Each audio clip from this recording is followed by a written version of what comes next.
Hello guys, मी नागनाथ केंद्रे. Good morning everybody. मी माझ्या या मराठी ब्लॉगमध्ये कृषीपुत्र चॅनलवर हे आज पाणी देतानाचा व्हिडिओ दाखवत आहे. तर आता हे बघा, हे आता आम्ही असं पाणी देत आहे. चिखलामध्ये पाय फुटत आहे.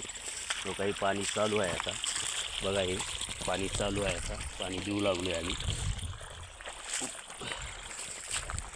मोकाट पद्धतीने पाणी चालू आहे आता आमचं. पाणी देण्यात ही भेंडी आहे. भेंडी म्हणजे याला पाटा म्हणतो आम्ही. वेगवेगळ्या भागात हे गावरान प्युअर भेंडी आहे. हे कॅन्सर रोगावर चालते. हे कॅन्सर रोगावर अतिशय रामबाण औषध आहे. बघा, ही भेंडी आहे. आणि हे काही भेंडी आता याला पाणी दिलेलं आहे. आता हे पुन्हा फुटून जास्त भेंडी लागणार. हे बघा किती भेंडी लागली आहेत. भेंडीचे झाडं किती उंच आलेली. इकडं सोयाबीन काढून ठेवलेलं आहे. काही बघा भेंडी, ही भेंडी बघा.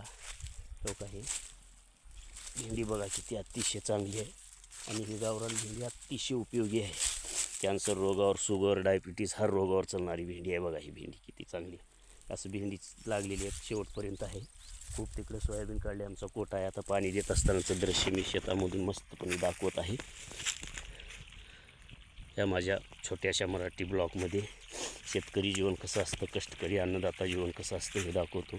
पाणी कसं द्यावं लागतं, हे असं चिखलात पाय भरतात, कपडे भरतात, तरी द्यावं लागतं. हे अन्नदात्याचं, शेतकरी पुत्राचं एवढं करून सुद्धा शेतकऱ्याच्या मालाला भाव नाही. शेतकऱ्यावर अन्याय होतो, व्यापारी लुटतात. शासकीय धोरणात सुद्धा बदलायला पाहिजे. तरी शेतकऱ्यावर अनेक संकट येतात, आपत्ती येते, अतिवृष्टी, गारपीट, हे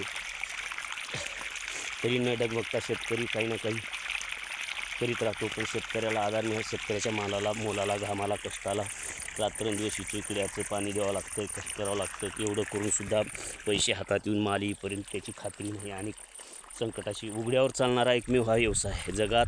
शेती हाच व्यवसाय आहे की उघड्यावर चालणारा.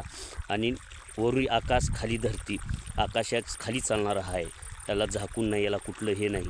ह्याला किडा आहे, आळी आहे, रोगराई आहे, अतिवृष्टी आहे, दुष्काळ आहे, पाखरं आहेत, रानडुकरं आहेत, हरणं आहेत, रानगाई, वनगाई आहेत, अनेक संकट आहेत. तर एवढ्याही संकटातून शेतकरी हा हे करत असतो. तिकडे आता आमची तूर मोडायची राहिली आहे, काही तूर मोडली आहे, मोडणं झाली आहे. त्या ब्लॉगमध्ये मी दाखवत आहे शेतकरी जीवन आमचं कसं असतं. बघा, पाणी आता मस्तपणे चालू आहे.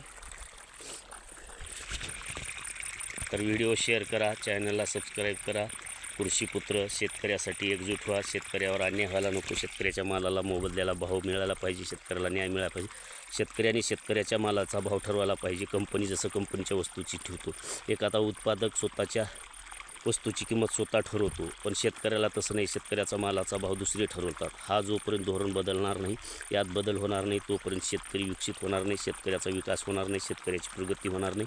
आणि शेतकऱ्याच्या डोक्यावरचा कर्जाचा डोंगर कमी होणार नाही.